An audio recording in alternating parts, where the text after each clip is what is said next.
ce na gaji ba ne ba za ni bar neman rabona domin har yau ba mu haɗu ba mai nema na tare da samu na ce ko ba ku kula ba mai haƙuri shi ne ke tare ba malam ne mu kuɗi in ka tara dola ne bai ka malam ne mu kuɗi mata da maza za su ta ƙaunar ka malam ne mu kuɗi. Shin ka san ya zama wajibi mu canza kayan ga aikin gada za mu harawa na imin hotel ba don komi ba saboda kaggarorin ma'aikatan nan su rena mu ka kosan da mutum ya rena ma da wayo na rancin wallahi na hasun in halaka shi in ji mai ba da jimawa ba na san kowane lokaci muna iya mallaka hotel din nan.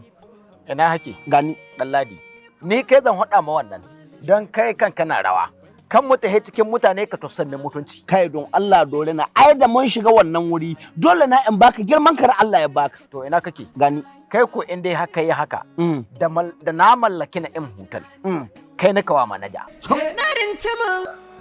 Ki haƙuri mana, ki ma kin sani.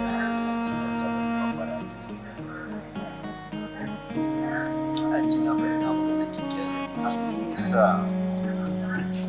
Kai. Ji an kawo miki ruwan ma kike shi. Ba zan sha ba.